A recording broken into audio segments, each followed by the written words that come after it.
ये तय होना चाहिए कि देश कैसे चलेगा। ये 1947 में महात्मा गांधी ने नहीं बना दिया है, ये 1947 में भारत नहीं पैदा हुआ है। ये कैलाश पर्वत, ये गंगा जमुना तहजीब, ये गंगा जमुना सब 1947 में नहीं बनी है। कुंभ 1947 से नहीं शुरू हुआ है। ये झूठ और मक्कारी के तहत आपको बताया गया कि भारत के पहले शिक्षा मंत्री को बारे में उनको भारत रत्न भी मिला, लेकिन भारत के पहले शिक्षा मंत्री जिनका जन्म मक्का में हुआ था वो यहां आए, उन्होंने भारत के शिक्षा मंत्री बने। लेकिन आप जरा उन शिक्षा मंत्री की ईमानदारी देखिए कि अपने जीते जी उन्होंने एक किताब लिखी, उस किताब का नाम है India wins freedom. Oriental publication ने वो किताब छापी और अपनी किताब के लिखने के बाद अपनी वसीयत में यह कहा उन्होंने कि जब मुझे अल्लाह बुला ले अपने घर तो मेरे मरने के 30 साल बाद ये जो 30 पन्ने हैं ये इसमें जोड़ देना। जो भारत का शिक्षा मंत्री अपने जीते जी सच बात कहने की हिम्मत नहीं रख पाया, उसने भारत की शिक्षा नीति क्या बनाई होगी इसको आप समझ सकते हैं। किन लोगों को आगे बढ़ा करके आपने हिंदुस्तान की शिक्षा की किताबों में क्या क्या नहीं डाला गया। जो आपके हीरो थे उनको विलेन बना दिया गया, जो विलेन थे उनको आपका हीरो बना दिया गया। आप इस कुंठा में जी रहे हैं पिछले 70 साल से कि औरंगजेब के बारे में हम पढ़ते हैं, उसने ये किया, मास मर्डर था, रेपिस्ट था, लेकिन औरंगजेब रोड बनी हुई है। ये कुंठा इस देश की मेजॉरिटी को देख के नहीं होती कि जिन लोगों ने हमारे पूर्वजों को मारा, उनका धर्म परिवर्तन किया। ये गुरु गोविंद सिंह की बात हो रही है, ये शीशगंज जो गुरुद्वारा है, ये सब कल की बात है भाई। वो लोग हमारे लिए उनकी सड़कों के नाम रखे जाएंगे, उनको ग्लोरीफाई किया जाएगा। जो नालंदा को जलाएगा उसके नाम पे स्टेशन का नाम रखा जाएगा। हम 70 साल से कर क्या रहे हैं? हम सोते हुए समाज हैं। योगी की सरकार आ गई, मोदी की सरकार आ गई, ये आएंगी सरकारें जाएंगी, लेकिन जब आप चेतन होंगे तो हिंदुस्तान में मुस्लिम लीग की सरकार भी होगी, तब भी नाम बदल जाएगा जिस दिन आप चेतन हो जाएंगे। आप सरकारों का इंतजार मत कीजिए, सरकार अपना काम करेगी, आप अपना काम तो करिए। आप ये मत कहिए कि ये हमारा काम नहीं है, हमने वोट दे दिया उसके बाद हम सो जाएंगे ना। वोट दीजिए, खड़े रहिए, दबाव बनाइए। आपकी अपनी सरकारें भी चाहती हैं कि उनके ऊपर दबाव बने ताकि वो काम करें, क्योंकि उनके ऊपर भी संवैधानिक बहुत सारी जिम्मेदारियां होती हैं। लिहाजा इस गलत फहमी में मैं कतई नहीं हूं, न था कि कोई हमारे बीच में 1400 साल पहले एक धर्म शुरू हुआ और उस धर्म के नाम पे पूरी दुनिया के अंदर कत्ल गारत हो रही है। लोग किताब का हवाला दे करके, आप कुरान शरीफ का हवाला दे करके, आयतों और सूरों का हवाला दे करके कत्ल करते हैं। लेकिन मैंने नहीं देखा इस हिंदुस्तान में, हिंदुस्तान से 150 बड़े मौलवी चले जाएं कि हम जाएंगे ISI से बात करेंगे, हम जाएंगे लश्कर तैयबा से बात करेंगे और पूछेंगे कि कुरान शरीफ में कहां क्या लिखा है। नहीं करते, चादर से मुंह ढक करके कहते हमने कंडेम कर दिया, ये गलत काम कर रहे हैं। ये झूठ है, ये मक्कारी है। 30 आयतों में 34 बार जिहाद का जिक्र आया है। और ये जिहाद क्या है? ये 2 किस्म का जिहाद है कुरान मजीद में, जिहाद अकबर और जिहाद अशरफ। यानी अशरफ छोटा जिहाद, जिहाद अकबर बड़ा जिहाद। पूछे भाई, ये पुष्पिंद कुमार का कोई लिखा हुआ कुरान शरीफ नहीं है जहां से बता रहा हूं, लेकिन क्या होगा कि जैसे ही आप सवाल पूछेंगे तो वो कुरान उठा के लाएंगे मक्का का कि देखिए उसमें तो ये नहीं लिखा। ये नहीं कहेंगे कि ये दूसरा कुरान पहनते हैं, एक ही किताब है, लेकिन उस एक ही किताब के 6 अलग अलग जगह, पेरिस में है, कोई जर्मन में है, अलग अलग हैं, उसके अलग अलग एक दूसरे विरोधाभासी हैं, वो कोई एक नहीं है। लेकिन उसके बावजूद भी 2 कुरान मेन है कि एक तो मोहम्मद साहब मक्का में जब पैदा हुए वहां, और एक मदीने का कुरान। तो जब जरूरत पड़ती है तो मिक्स कर रखा है। जब आपसे कोई बात होगी तो कहेंगे देखिए मोहम्मद साहब ने तो ये कहा था, लेकिन जब मोहम्मद साहब ने कुछ आगे कहा था दूसरे कुरान में तो उसकी बात नहीं कही। तो जरूरत पड़ने के हिसाब से आप बात करते हैं। इसीलिए मैं बार बार कहता हूं कि Islam is not a religion, it's not a religion, it's a political ideology to capture power, nothing more than that. इस गलतफहमी से बाहर निकल जाए। आप कुरान को पढ़िए, समझने की कोशिश कीजिए। आप बहुत घनघोर संकट से घिर चुके हैं, आपको अपना अंदाजा नहीं है।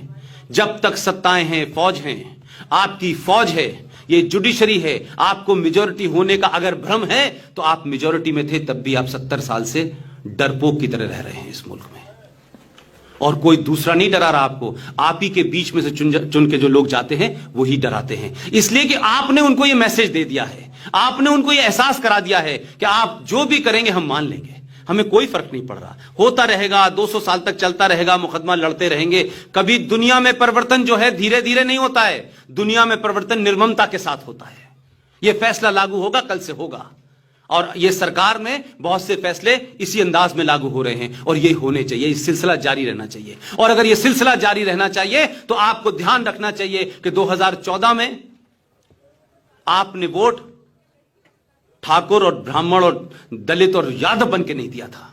आपने इस देश की मॉडर्न सत्ता को यह बताया कि इस देश में पिछले 70 साल से जितने भी चुनाव हुए, अल्पसंख्यक, किसी का कॉम्बिनेशन है माई, किसी का कॉम्बिनेशन है अजगर, ये सबने अपने अपने कॉम्बिनेशन बना रखे हैं, लेकिन हर कॉम्बिनेशन में एक एम कॉमन है, सब में एक एम कॉमन है।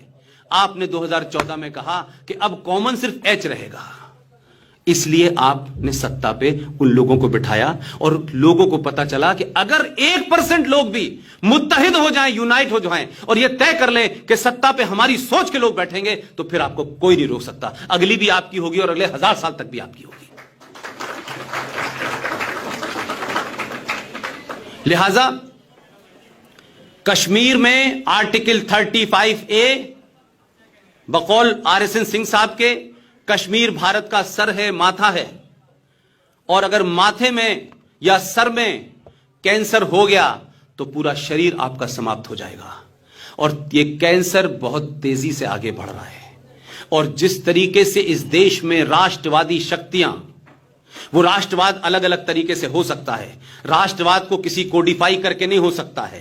राष्ट्रवाद, आप भी राष्ट्रवादी हैं, मैं भी राष्ट्रवादी हूं, बहुत सारे और भी राष्ट्रवादी होंगे, लेकिन एक लाइन ये तय हो जाए इस देश के अंदर कि लोग सत्ताओं का विरोध करें, इश्यूज का विरोध करें, इस देश में किसी पॉलिसी का विरोध करें, लेकिन सत्ताओं का विरोध करते करते इस देश का जो विरोध करेगा वही गद्दार है।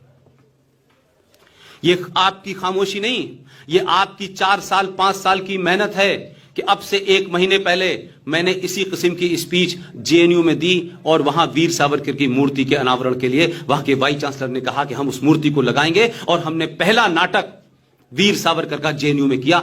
साइलेंट चुप्पी थी क्योंकि पूरी ताकत से हम गए थे।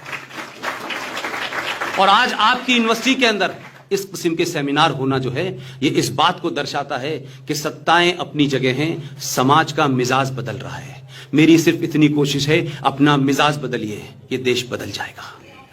लिहाजा जम्मू कश्मीर में क्या हो रहा है उसको नजरअंदाज मत करिए, एक मॉडल के रूप पे लीजिए। जो गंगा जमुना तहजीब की बात करते हैं उनसे कहिए कि तुमने जम्मू कश्मीर में कौन सी गंगा जमुना तहजीब की बात की है? तुमने एलानिया 1998 के अंदर एक कानून बना इस देश के अंदर, उसका नाम था मिसयूज ऑफ रिलीजियस प्लेसेस। वो जम्मू कश्मीर में 1988 में जब वो लागू हुआ तो जम्मू कश्मीर ने अपने यहां लागू करने से मना कर दिया, और 1990 में जम्मू कश्मीर की मस्जिदों का इस्तेमाल हथियारों के लिए भी हुआ, नमाज के लिए भी हुआ, अजानों के लिए भी हुआ। 50-50 अजानें रात में दी जा रही थी। बताया जाता था टीका लाल टपरू को कल उनकी हत्या कर देनी है, आज इसकी हत्या कर देनी है। हिंदुस्तान के मुसलमान को इस बात का ध्यान नहीं आया कि मस्जिद का जो है, जिसको हम बड़ा मुकद्दस कहते हैं, बड़ा पवित्र कहते हैं, जो आप 70 साल से झूठ बोल रहे थे, 2-4-500 वहां जाते कैसे, ये कैसे हो सकता है? उन्होंने आपको मारा ही नहीं, उन्होंने आपके खिलाफ सारे षड्यंत्रों को करने के लिए अपने संविधान में प्रोविजन कर लिया है। और ऐसा ही एक खतरनाक प्रोविजन और हुआ है, मुझे नहीं पता यहां कितने लोग जो हैं उससे अवाकिफ हैं कि नहीं वाकिफ हैं। 1957 में जम्मू कश्मीर राज्य के अंदर हड़ताल हो गई थी। कुछ बातें मैं अपनी स्पीच में इसलिए रिपीट करता हूं ताकि आप लोग जब जाएं तो लोगों से पूछें, भाई 1957 में वहां जम्मू कश्मीर राज्य के अंदर सफाई कर्मचारियों की हड़ताल हो गई। ये सफाई कर्मचारियों की हड़ताल वैसे तो लगेगा बहुत मामूली सी बात है, लेकिन उसका इंपैक्ट बता रहा हूं। तो उस वक्त के जो प्राइम मिनिस्टर थे बख्शी गुलाम मोहम्मद साहब, बस 2 मिनट में खत्म करो, गुलाम मोहम्मद साहब, उन्होंने कहा कि भाई इसको कैसे साफ करें, महामारी फैल गई। तो पठानकोट से, अमृतसर से 200 वाल्मीकि लोगों को बुलाया गया कि आप आएं और यहां हमारी मदद करें, और उनसे वादा किया गया कि हम आपको नागरिकता भी देंगे और नौकरी भी देंगे, आप हमारे शहर को, आप हमारे राज्य को साफ कर दें। 1957 की हालत क्या होगी इस मुल्क की? मुल्क आजाद हुआ था, वो भी गरीब लोग थे, उनको नौकरी मिल गई, वो इसमें खुश थे, उन्होंने काम शुरू कर दिया। 2 महीने बाद वो राज्य साफ सुथरा हो गया, बात चलती रही, लोग रहते गए। वो 200 लोग अब 2.5 लाख हैं, लेकिन बख्शी मोहम्मद गुलाम साहब ने, अल्लाह के मानने वालों ने, अल्लाह की बात करने वालों ने, सुबह से शाम निजाम मुस्तफा की रट लगाने वालों ने उन 200 लोगों के साथ क्या गद्दारी की, ये अब जाकर के चंद साल पहले पता चला। आपने क्या किया कि आपने संविधान में, जम्मू कश्मीर के संविधान में 1957 में एक एग्जीक्यूटिव ऑर्डर पास किया। उस एग्जीक्यूटिव ऑर्डर में क्या लिखा कि जम्मू कश्मीर में ये जो 200 लोग आए थे, इनको हम नागरिकता नहीं दे सकते क्योंकि 1957 में आए थे और 1954 में हमने ताकत ले ली थी 35 के तहत। यहां तक भी ठीक है, लेकिन आपने, दुनिया में यह मिसाल नहीं मिलती। मैं इसलिए कहता हूं कि जितना गुस्सा मुझे इस पे आता है, उसमें जब मैं समाज में नहीं देखता तो मुझे लगता है शायद समझ नहीं पा रहे हैं आप लोग। पूरी दुनिया में बुरे से बुरे मुल्क का नाम ले लीजिए आप, उस मुल्क के संविधान में भी ये प्रोविजन नहीं करा गया। उसमें प्रोविजन ये किया गया कि ये 200 परिवार, 200 लोग जो आए थे, अब उनकी 2.5 लाख गिनती है, उनको नागरिकता नहीं दी जा सकती है। लेकिन जो एग्जीक्यूटिव ऑर्डर पास हुआ है वो ये है कि ये जम्मू कश्मीर राज्य में पढ़ाई करेंगे, ये इंजीनियरिंग की पढ़ाई करेंगे, ये एमबीबीएस की पढ़ाई करेंगे, ये डॉक्टर बनेंगे, एमबी बनेंगे, किसी की पढ़ाई करें, लेकिन जम्मू कश्मीर राज्य में नौकरी इनको भंगी की मिलेगी। ये सोच के कोई नहीं डरता है, मानव अधिकारों की बात कोई नहीं करता है। कहीं केरला के अंदर, कहीं हैदराबाद में किसी बेमुला की हत्या गलत और सही हो जाती है, यह राष्ट्र रोने लगता है। 2.5 लाख लोगों को संवैधानिक तौर पे कहा गया है कि तुम्हारे बच्चे, बच्चों के बच्चे, जो भी नस्लें पैदा होंगी जम्मू कश्मीर राज्य में, आप पढ़ लें, लिख लें, लेकिन नौकरी हम तुम्हें भंगी की देंगे। ये जय भीम और जय मीम वाले कहां मर जाते हैं, ये हिंदू मुस्लिम की बात भाई करने वाले कहां मर जाते हैं, जो दलितों को साथ लेकर पाकिस्तान बनाने की बात कर रहे थे वो लोग कहां मर जाते हैं, उनका गलेवान पकड़िए। ये मायावती की चुप्पी क्यों है, ये प्रकाश अंबेडकर की चुप्पी क्यों है, ये नहीं हमारा समाज पूछता। लेकिन आप जेएनयू के अंदर आजादी के नारे लग रहे हैं, इंशाल्लाह इंशाल्लाह के नारे लग रहे हैं, तोड़ने वालों को पुरस्कार किया जा रहा है। एक नई पार्टी बनाई है जम्मू कश्मीर में, एक साहब अभी आईएएस से उतरे हैं, किस तरीके से वो आए और क्या किया उन्होंने, उस पार्टी में वो लोग शामिल हो गए हैं जो जम्मू कश्मीर में नारे लगा रहे थे इंशाल्लाह इंशाल्लाह भारत तेरे टुकड़े होंगे। जिस दिन ये समाज, जिस दिन आप जैसे लोग, आपकी आने वाली पीढ़ी, आपको ये बातें उनको कन्वे करनी है और इतना डर पैदा करना है किसी भी ऐसे इंसान को जिससे आपका कन्फ्रंटेशन नहीं है, आप किसी के साथ नाजायज और कोई ऐसी बात न करें, लेकिन किसी की नाजायज बात बर्दाश्त भी न करें।